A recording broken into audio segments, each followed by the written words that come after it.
We will immediately start with the next discussion here in the main hall of the Černín Palace. And let me tell you a bit more about this particular panel discussion. This one is dedicated to young people who are integral part of the Prague European Summit. Young people are here involved not only in organization and hopefully moderation, but also in something special for the Prague European Summit, and it is the Future European Leaders Forum. This forum is gathering young people from across Europe, and it's giving them unique opportunity to boost their skills, to learn something new during workshops that are organized with experienced policymakers, experts, and other personalities who can share with them some new knowledge, some experience, and so on. Within this Prague European Summit, participants of this Future Leaders Forum have the possibility to discuss their visions and their ideas with politicians. And it is also the aim of this particular debate. Let me now introduce you the moderator of this discussion, and it is Jiří Mach, Director of Operations and External Relations from the Institute of International Relations in Prague.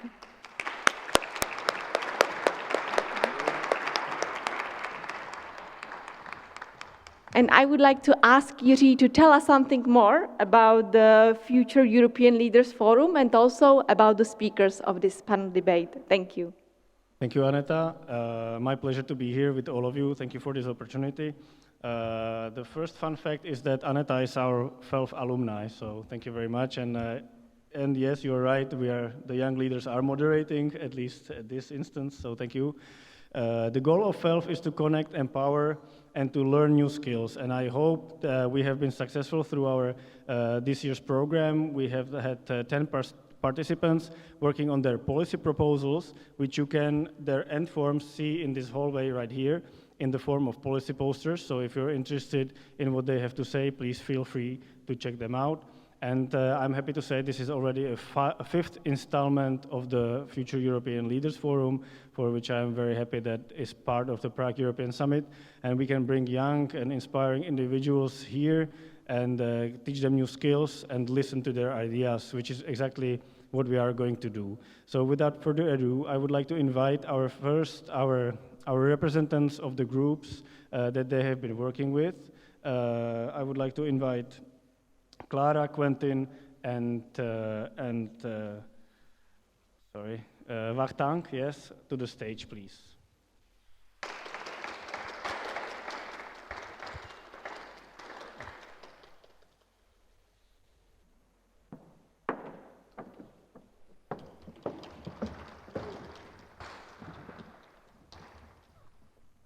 So they have been working very hard for the past 4 days, and before that, even on their policy briefs.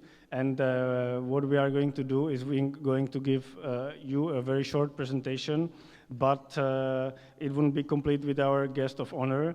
And we will have a special guest listening to their ideas and giving them feedback. And I would like to invite to the stage our last speaker for this panel, Ms. Danuše Nerudová, a newly elected MEP for the Czech Republic.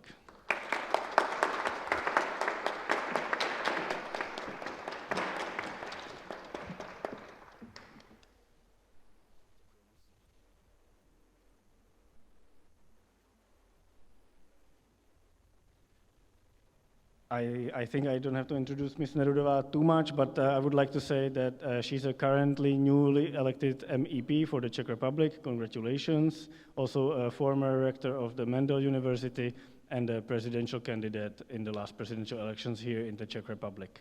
And now what we are going to do is we're going to give floor to each representative of our groups.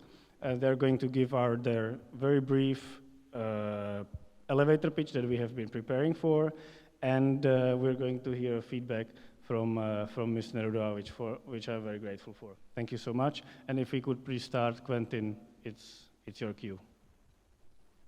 Thank you very much. My name is Quinty Janssen, and I'm right now presenting my project together with Nico Romani, Richard Matskulin, and Martin Hajek.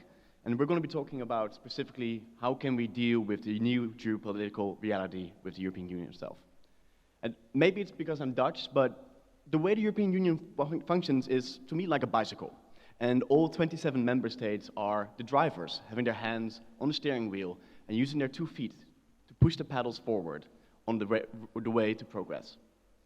However, as it is, the European Union functions in a way that only one member state can push down on the brakes, slowing down this bicycle into a grinding halt. Ladies and gentlemen, what happens when a bicycle comes to a grinding halt?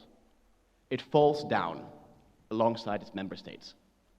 So there is a clear incentive that we need to keep going and progressing in a world that is ever changing, a road that is always uncertain. However, it's not just for our interest to become reliable and make sure that we keep on rolling down this path. It is also those that depend on the security and our steadworthiness as the European Union. If we want to become reliable partners to Ukraine, but also others in this world, we need to make sure that we can act fast and decisively. As it is right now, we cannot, and we are barred within these restrictions. Want to become privy to becoming better at accessions and making sure that those that want to become a part of this union have a chance there. We need to be able to give them concrete examples of what they can do and how we can go on further. That's why we wanted to produce 2 solutions to this problem, one internal and one external. The first is to really approach again the conversation about how we veto in the Council of the European Union. This is a very, difficult conversation, but we want to really try and make an ultra-qualified majority, making that any decision made on common foreign policy has to have 80% of member states to agree and 65% of the population alongside of it. However, there's clear that there's so many member states against this issue, so how do we appeal to them to make sure that they are actually willing to have such a decision? We want to create propose 2 things which already exists within the European Union, which is the constructive abstention already in the treaties itself. Making sure that actually, if a country does not want to become part of a common foreign policy, they can actually constructively abstain, as long as it does not harm the common interests and the proposed effectiveness of this policy. And we also still want to give these member states a veto, but instead of a normal veto, a just veto. A veto that can only be used when they truly believe that the common foreign policy is against all the common values and interests that we as the European Union have, because after all, that's what we're here for. They can test this and use this just veto to propose it against the European Court of Justice to see how good does this proposal test against our common values and laws set out in the treaties. Making sure there's accountability to the veto, making sure that we are all there's more solidarity between us. The second part I want to address is the external action here. And that is really about integrating the staged approach of how we have accession within our European Union. Making sure that there's better steps and better ways how to get what you want as a candidate. We really believe in you do more, you get more.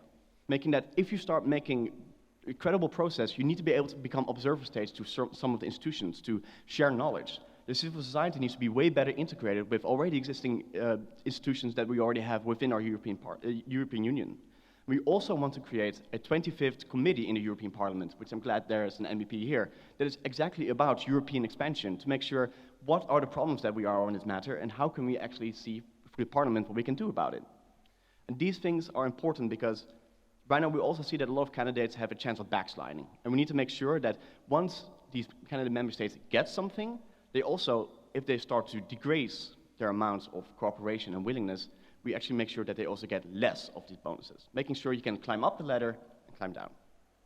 The main thing about this policy proposal is that we do not want to let go of the steering wheel.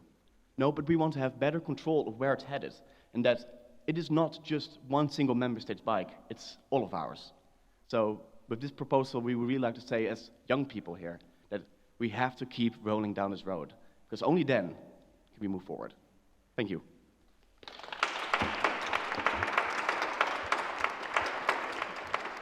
Thank you very much, Quentin. I hope you have just presented a way to resolve the deadlock in the common foreign policy, so hopefully we will hear about this in a few years. So would you please care to elaborate a comment? So good afternoon, ladies and gentlemen. Thanks for really excellent speech and excellent suggestion. I think if we would be living in an ideal world, this should be on the table already yesterday. But we are living in the world where all the things are not ideal. But I like the proposal very much because I think that at least in the first part, regarding the veto unanimity, we are fully in line with your proposal. This actually was the thing high on my agenda during the campaign for the European Parliament, because we do have the instrument in the treaties. We do have it, and the name is ultra-qualified majority. And we can really substitute the unanimity in certain areas without the changes of the treaties. Well, it's a very emotional discussion, and I think that we need to more use the facts that you mentioned that the EU is the project which is based on solidarity, but EU is also the project which is based on finding the compromise. And sometimes we are hearing that if we get rid of veto, there will be no forces to searching for compromise. And I think that this ultra-qualified majority leaves the space for searching the compromise, for communication, for searching for common grounds in all the areas which are dealt in EU Commission and then in EU Parliament. So from my point of view, I would like to initiate this discussion. I think that I was the only one being so brave to say aloud that we do not need veto in the EU, that we can substitute it. I think it's going to be a very long journey, but we need to start the discussion, because we need to have a European Union which is able to act, because we have a lot of countries who would like to enter in the EU. And it's the question of security, because if we leave those countries to wait too long, it can happen that they will just stop seeing them in the EU, and they will get under the influence of Russia. That's why we need to really heavily work on this topic. I find very interesting the second proposal, because it's very innovative, and I was thinking whether it could really work in real life, like sanctions against the incremental increases of financial support. I'm pretty sure that the second part would be really motivation for countries to speed up the processes to fulfill the Copenhagen criteria. I'm not pretty sure about the first part. Regarding, I think there would have to be the change in the international treaty if there would be fined for not acting very fast in the process. So, but being an economist, I can see that it might raise the competition. It might raise the competition between the states who would like to become the members just to compete to be the first or to get more in the succession process. So thanks a lot for the inspiration, especially the second part, because it's really like out of the box thinking for me, and this is what I'm expecting from young generation, having different perspective on the things. And I will think about with my team whether we would have enough power to talk with the relevant people to introduce such proposals. Thank you. Thank you very much for the feedback. There was also a mention of a parliamentary committee. Would you care to maybe elaborate on that a little bit, because I think that's very relevant? Yeah, so actually in the Parliament, I mean, it's a very difficult institution, but in Parliament you actually have committees which are, well, consist of members of the European Parliament, that they kind of basically already process and kind of discuss and negotiate on certain policy briefs that come through. They talk to experts, they invite them to make sure that there's an increase of knowledge between, well, members of the European Parliament, and also forward them to the European Parliament themselves. And we have a committee about, foreign policy, these kind of issues, but not about, prospects of expansion and what are currently halting us, right, outside of foreign policy considerations, right? So making sure that there's extra knowledge between these members of European Parliament, which are a direct link to many of these candidates, to make sure that there's more interest and knowledge about what is exactly halting some of these countries that have been in a stalemate for over 20 years already. I was 3 years old when these countries tried to access into the European Union, right? So we need to make sure what's happening and what can we change. I know that's a fresh idea. Do you see yourself maybe campaigning for this new committee? Yes, but even next week starts the huge battle in the European Parliament about the committees, so let's see. Okay, thank you very much, and thank you, Quentin, for your suggestions and your group. You've been wonderful. Thank you. So my pleasure to give now the floor to Clara, and I would like you, Clara, to introduce your proposal, please. Of course. Thank you all for listening to us. I really value that. I'm here to move on to a little bit different thing. I'm here representing a group which focused on EU competitiveness that consisted of Alashraf Abdullayev and then Sarah Kamoussi and me. And what we started with when we were considering this issue was the question, why are we behind in innovations in the European Union? Why do we keep pointing at China and the US and asking why are they better at various things than us? And what we came back to eventually were regulations and bureaucracy. And of course, these things stem from the nature of the European Union. We are not a federation like the US. We are not a dictatorship like other countries. And therefore, we need a little bit more regulations. We need more democratic, slower processes. But we can do it more effectively, I believe, and we believe that along with my friends.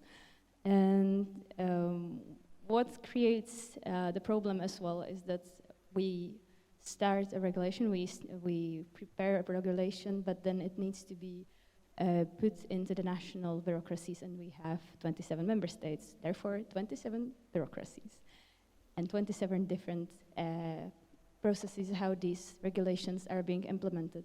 And when you put this into a perspective of small and medium enterprises, into the perspective of startups, which come up with really important ideas, which could really help us in EU competitiveness, they could help with strategic issues like green energy innovations, like AI, like many other things that you probably are thinking of that are in your fields of interest. And they are stopped by a barrier that is this huge amount of regulations, of huge amounts of bureaucracies that are different in each member state. And we like to say that we don't have regulations around, that we don't have borders in the European Union. We are proud of Schengen, that we can move around, right? That's amazing. We all profited from it as students, like from Erasmus, for example, but we do have borders, and they are created, among other things, by these bureaucracies. And what we thought of as a way to resolve this in its core political issue was a technicality. That is, we would like to use already existing institutions which already exist under the European Union. And, for example, European Employment Services, EURES, and give it a little bit more strength.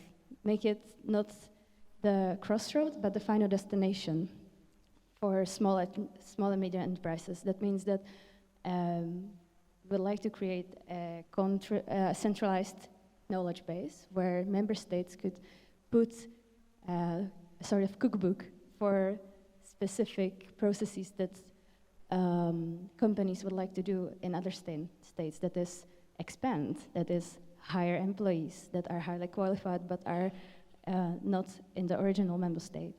And what could be done is put this information into one place and to move it on to a little bit more, make this database communicate with the relevant institutions so that we would save time and we would save money as well, because small and medium enterprises and startups are much more burdened by compliance costs. And this money could go to something else, like more innovations, or more ideas, or more employees, or expansion and growth.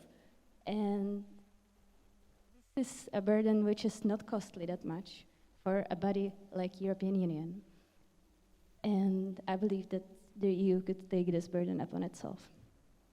And the second point, which is a really short one, is communication. We need to communicate the fact that we want to help these startups. So a communication campaign. Thank you very much. Thank you very much, Clara, and I appreciate that you're talking about the costs, because very often the suggestion is to create a new agency and to pump more money, but this one I like because it's very creative. So please, if you could. Yeah, thanks a lot for very, very interesting proposal, really, again, out of the box, going out of the usual tracks we have, tracks of thinking we have when we are talking about the competitiveness. First, it's very interesting that you have raised the topic of CMEs, because there are waves in the EU. There are waves of caring for CMEs, and there is a wave with fight with multinational corporation. And if there is a fight with multinational corporations, usually it brings a lot of regulations for CMEs. So now I'm really happy that you raised that topic, because they do employ 80% of labor force in the EU. They are the main economic driver behind the GDP in the EU. So we have to care about them. Why Europe is lagging behind the United States? First are the regulations. You've mentioned that, especially with respect to CMEs.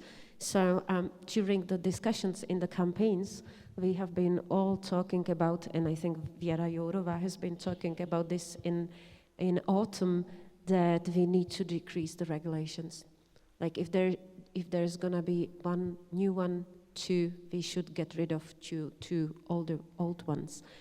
Second, connected, and you mentioned it, is the result of 27 different system of regulations is gold plating, because it's not only the question of having still the differences, but also gold plating. And there are countries, and Czech Republic is a master in gold plating, and we have to do something with this. And we would like to go back into the legislation, and we would like to check whether it's really like gold plating, creating other compliance costs for the businesses. This is very important issue. Third, very important point from my point of view, which I think is really like a complement into your puzzle, is capital union. Because all those small and medium-sized enterprises, they do have difficult access to financing. And it's mirrored in the number of startups. Why? Why it's different from the United States? Because in the United States, there is a capital union. They are able to accumulate private investment. And this is not true for the EU, because we still do have 27 different capital markets hindering innovations and startup. And this is hindering innovations and startups in the EU. For me, it would be the step one. And one more thing regarding the subsidies schemes and things like this. Yes, I do agree that the money which would be saved on compliance cost could be the part of those schemes. But I think that looking on the current political environment, I think that we are like sick of subsidies in EU. It became a bad word, because subsidies itself, they are creating ineffectiveness. But maybe we could try to change our thinking and do it like Israeli did when they became the innovation nation, which they are not, because the Denmark now is the innovation nation according the index. Well, they are providing subsidies, and if the project is successful, the company has to repay that, you know, and this is a great motivation.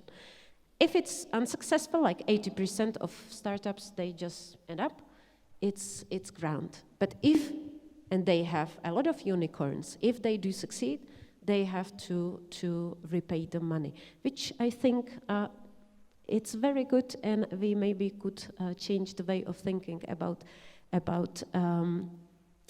subsidy system in the EU. And third things, and you also touched that topic, is the internal market, because due to the regulations, as we have been aiming to the smooth functioning of internal market, we just reached that, but we are still producing more and more regulations. So in fact, after 20 or 30 years, we still do not have a smoothly functioning internal market due to the high number of regulations. So that's the third part, that we should go back to the roots, because that was the aim of the EU, to create smoothly functioning internal market, and it's not because of those regulations.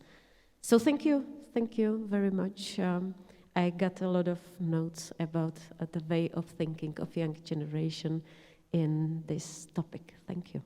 Thank you, and I would like to ask Clara, because for me it's interesting that the first step would be the capital union. So did you think about that when you were suggesting your proposals, or was it something that you neglected on purpose, perhaps, or maybe now when you hear it, it would be an important first step in your thinking? Do you have anything? I mean, we started radically. We started with the idea of federation. And then we tune it down, because we want to be realistic, and we want to better the situation, but also make it work. So of course, capital union is an interesting. Well, I think it's quite realistic, because we are waiting on the report of Mario Draghi, which should come at the end of this month, and I'm pretty sure it's going to be about the competitiveness of the EU, and I'm pretty sure that the first recommendation will be the creation of capital union. I'm pretty sure. I would even bet for it. Well, then we have 3 steps. Okay, thank you very much for putting the puzzle together. And as I said, the posters are over there, and if you want to discuss with our future European leaders, you will have the opportunity during the glass of wine to maybe talk about the ideas they have for our European Union. And last but not least, I would like to give floor to Wachtang to present his group's idea. Good afternoon, dear Excellencies, dear ladies and gentlemen. My name is Wachtang Nagla. I'm delighted to introduce you to our policy ideas of my team, Marek Gallo and David Rybak. Let me initiate this discussion with a rhetorical question. Do we want Ukraine to be victorious over its aggressor? Yes, absolutely. Are we willing to do anything it takes? I doubt it. Here's why. Ukraine is currently struggling to mobilize personnel in the required quantity and quality. Our domestic defense industry, the European defense industry, is not capable of delivering. And we lack a strategic posture that ultimately leads us to an endgame in this war. Let me go into further detail.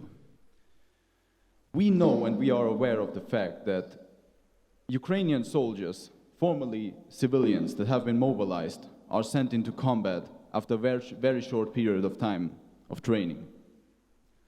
We know about the circumstances that in some cases, Ukrainians that have been fighting for over 1.5, even 2 years need to bribe their commanders to get a few days off and then return. We know that the Ukrainian core army is to some extent struggling by some, I would call it, post-Soviet diseases, and is yet not on EU and NATO standard. Another question we should address to ourselves is, have we really revived the European defense industry that we have been writing off since the end of the Cold War? And also, are we unified enough to do whatever it takes to make Ukraine victorious? We propose certain solutions, and I may elaborate.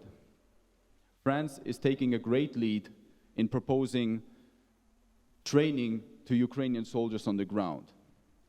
Yet not all of our member states are willing to do so, but we have the Ramstein coalition that is already doing training on EU soil on bilateral basis.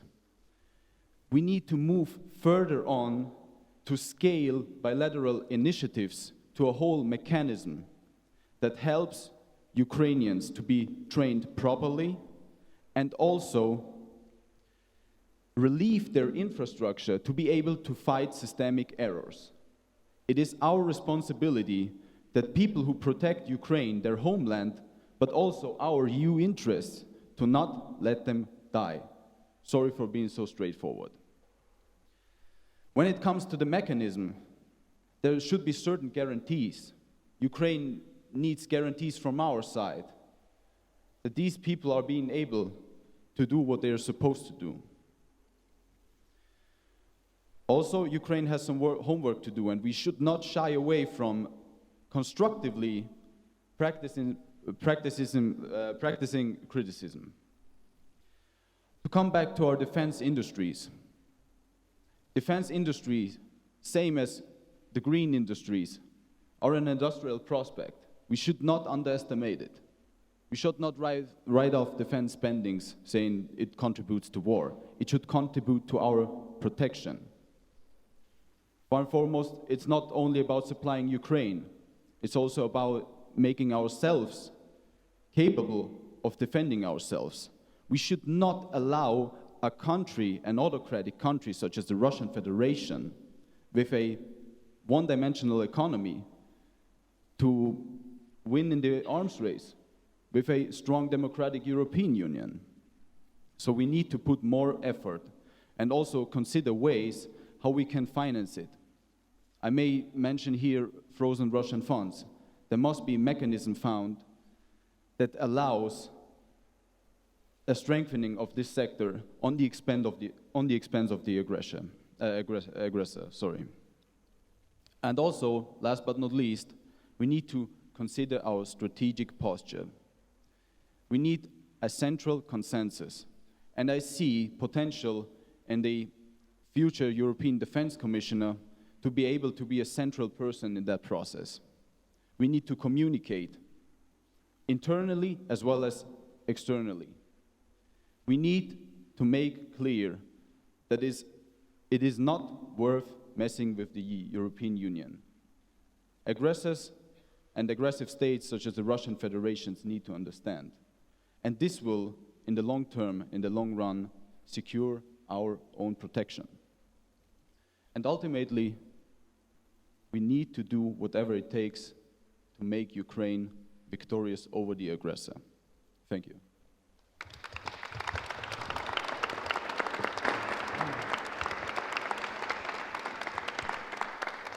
Thank you very much, Vakhtang, for this solution. We have yet to see whether we will have a new defense commissioner and what kind of powers or responsibilities he or she will have. But I think what you're talking about should be one of the biggest priorities, I guess. So, thank you. I think that your proposal is sharp, very realistic, and I would sign every point from your proposal. And I think that your last sentence is the one which we should say aloud every day, because there are people who do think that, well, it's too long and we just helped a lot. And your last sentence is the sentence which should be really every day repeated in the public space. Well, couple of comments regarding training. Yes, I do agree. Czech Republic is also taking the part from very, very beginning.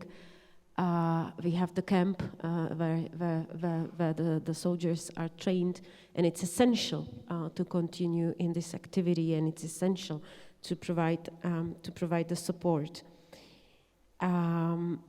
Regarding rebuilding defense industry in Europe, I think that and there is a lot of synergy with your two proposals. Because if you look historically back, investments into the defense industry are creating innovations. And we have the facts from the Second World War that a lot of things we are using just now were the innovations in Second World War. For example, microwave is the invention from Second World War, or the jet engine is the innovation from Second World War, and I could continue. So I do agree, and we change the wording. Have you seen it? We changed the wording. It's defense industry, not military industry. We are now talking about defense industry. Defense industry can be investment into defense industry can be the major force of increase of European competitiveness and GDP growth. I think that we have had the discussion about coordination. You've mentioned the coordination, because there is a lot of ineffectiveness regarding buying different defense systems in Europe. If you compare it to the situation in the United States, the defense systems in Europe are really fragmented, even though that the main platform for defense is NATO, but we do have a lot of space in the EU how to cooperate. Regarding the mandatory investments, here I think that NATO is the platform. European Union should be like not a really trusted ally, but also trusted ally in financing. So the financing of EU countries should be higher, should be substantial, and we should create like a second leg to United States in NATO, and we can coordinate within the EU, and we have a new multinational framework ahead of us, and I will be the one calling that we should spend more money on defense industry, even on the European level. And sanctions. Well, the system has leakages, everybody knows, and we have to be very strict about the enforcement. We have to speed up in the enforcement, and we have to speed up in taking interests from the frozen Russian assets and take them and invest them into the defense or into some fund for post-war reconstruction of Ukraine.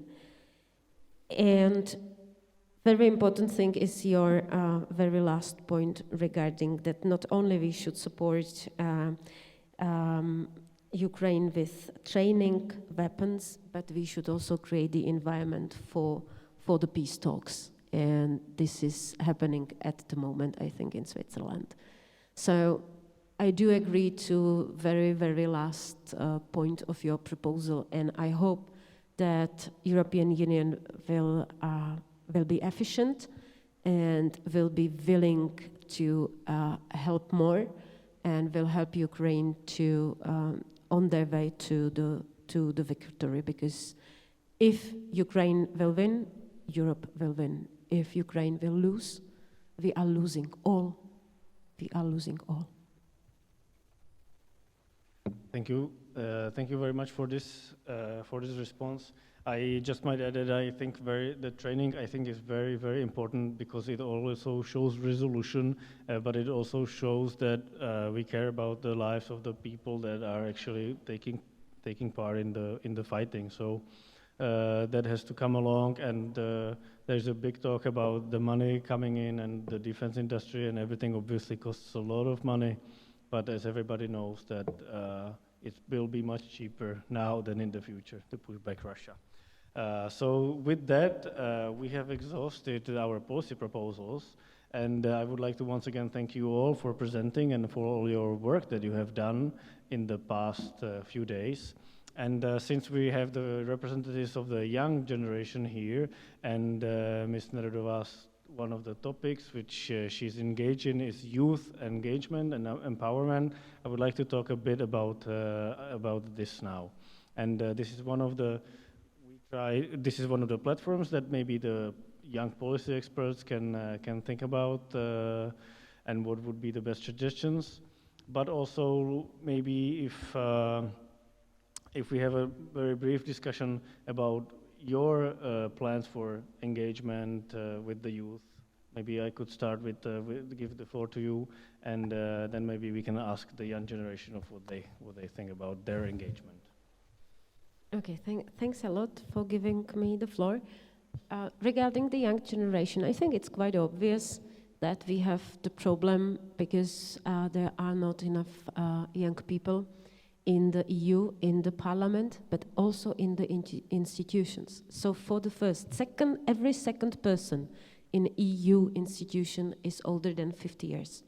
So we have really like a serious problem.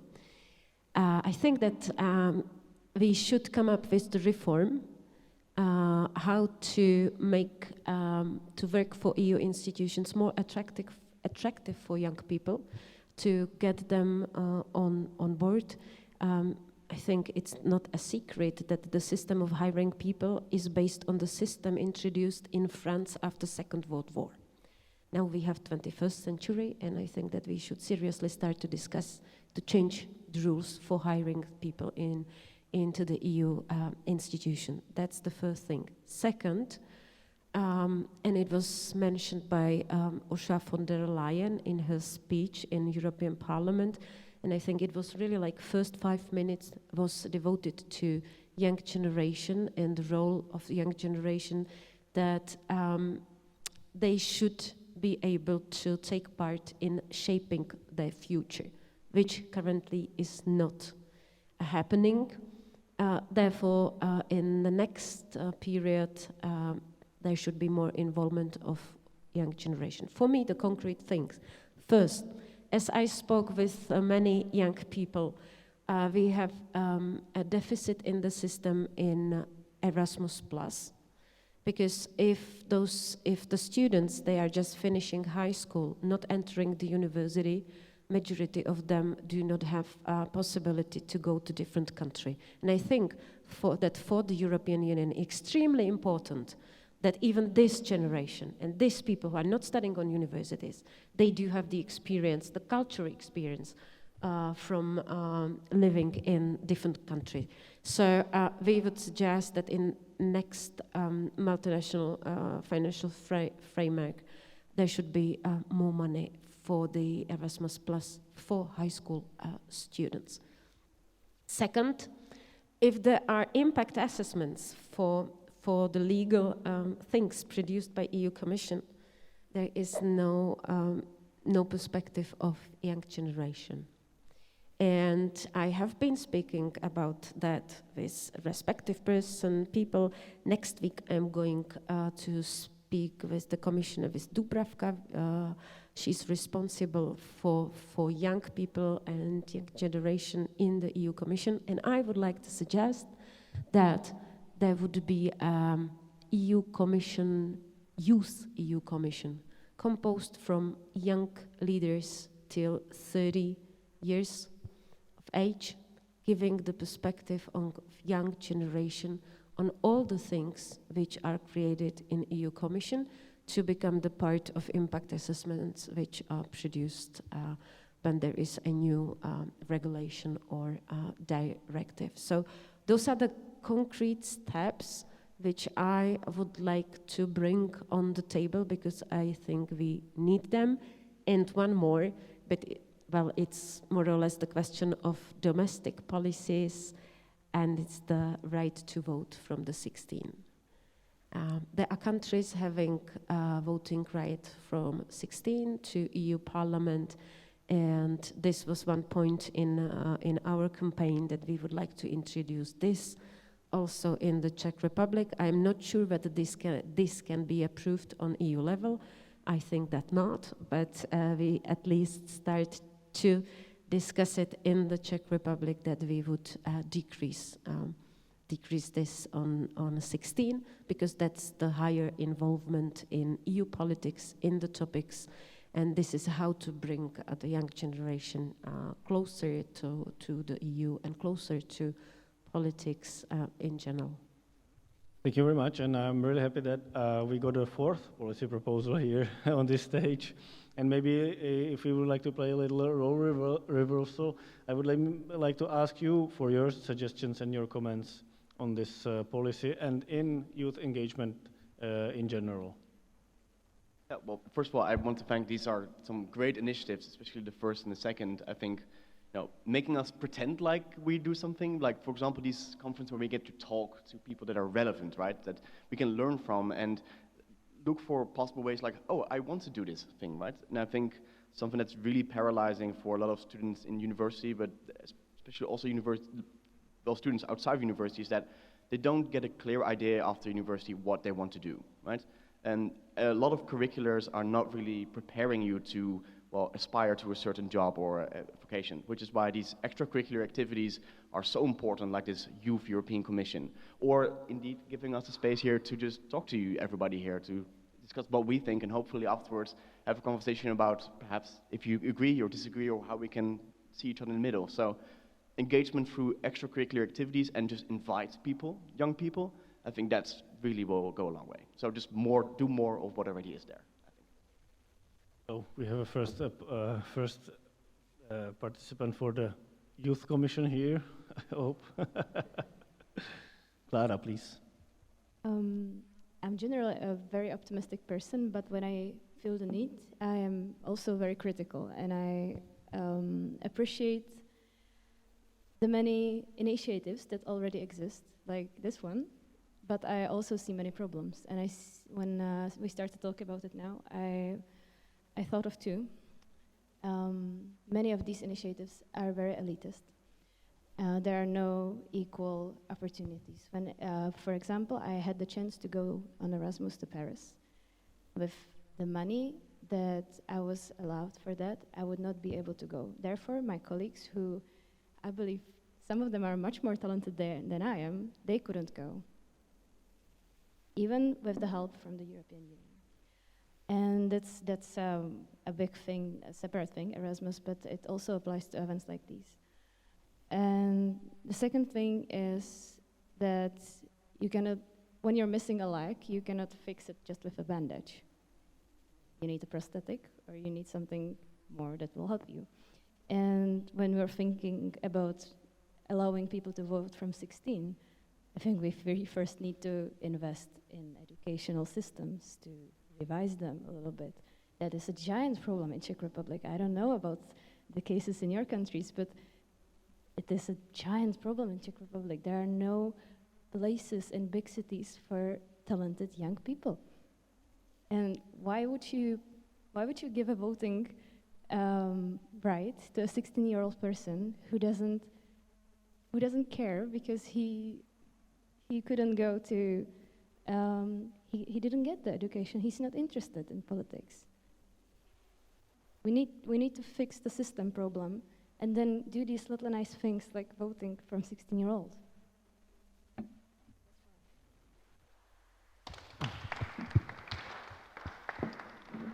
Thank you very much, Clara, and I agree with your points. I think it's important to be critical and also to think about the complications that this can lead to.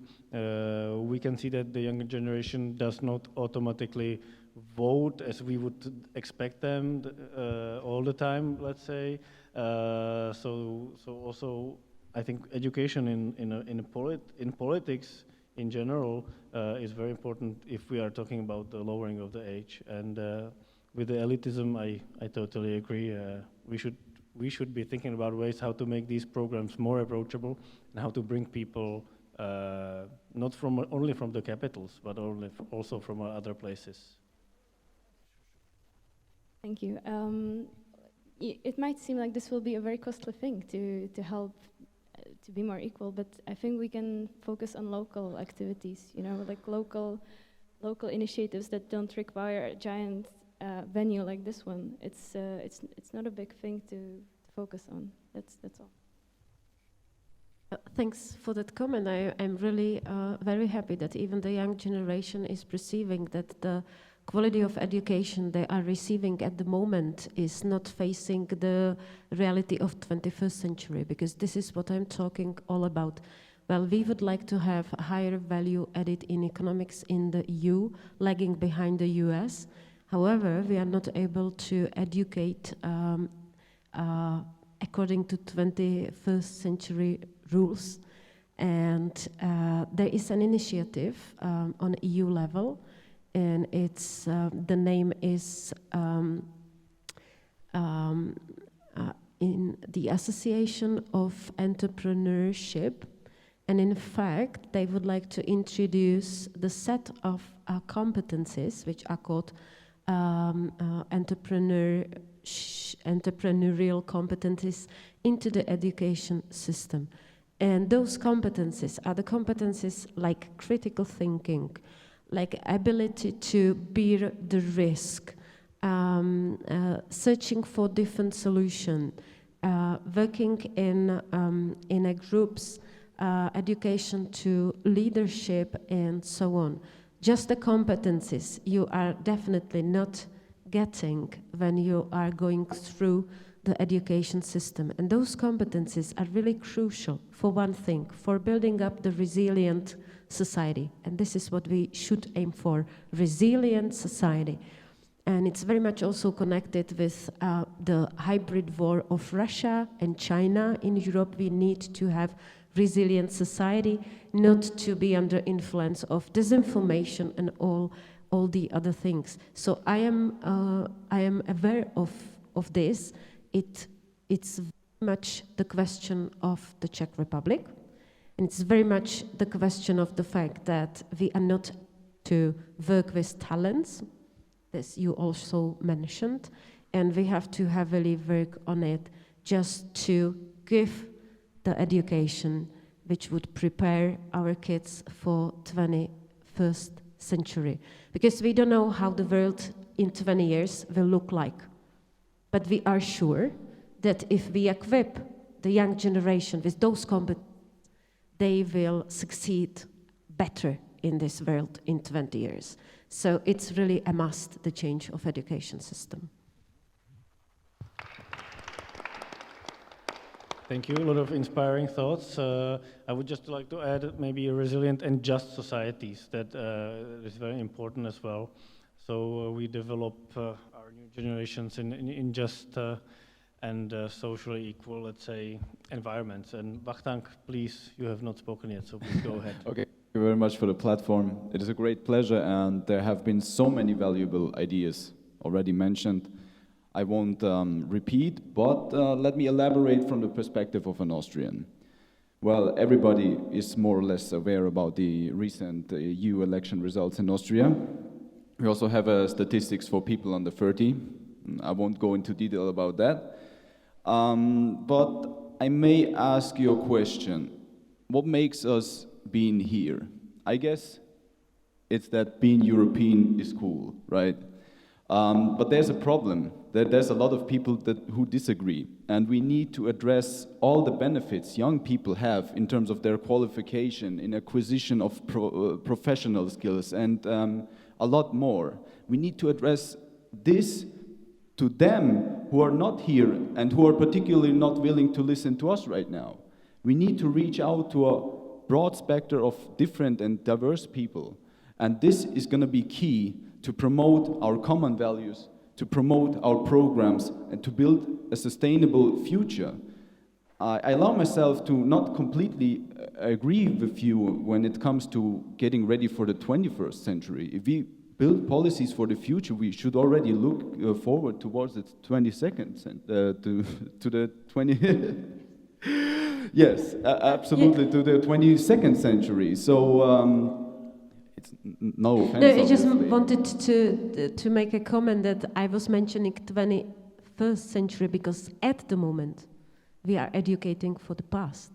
I absolutely agree, and again, in Austria we are lagging behind in a couple of aspects, but it's about being optimistic. We are sitting here in a society of really creative thinkers and problem solvers as well. So I hope everything will work out. Maybe not tomorrow, but in the nearest future. Thank you. Thank you as well. I'm really liking this discussion, but I'm really sorry we're coming to an end. So I would like to give the final words to Ms. Nerudová. If you have any last remarks on conclusions, or maybe something that has inspired you the most in this discussion. Well, the discussion was extremely inspirational for me. I'm really amazed by a younger generation and their perspectives, and I just have some words. Just don't give up and believe in yourself and do what you now are doing. And I'm very optimistic about the future, and I'm very optimistic about the role of young generation in the future of the European Union, as well in the future of member states of the EU. Thank you so much, and I hope I will see maybe one of you or even the other fellows that are here in the future youth commission that we hope to establish. So thank you very much for all of your participation, and please join me in thanking Ms. Nerudová for giving you the feedback that has been very valuable. Thank you so much.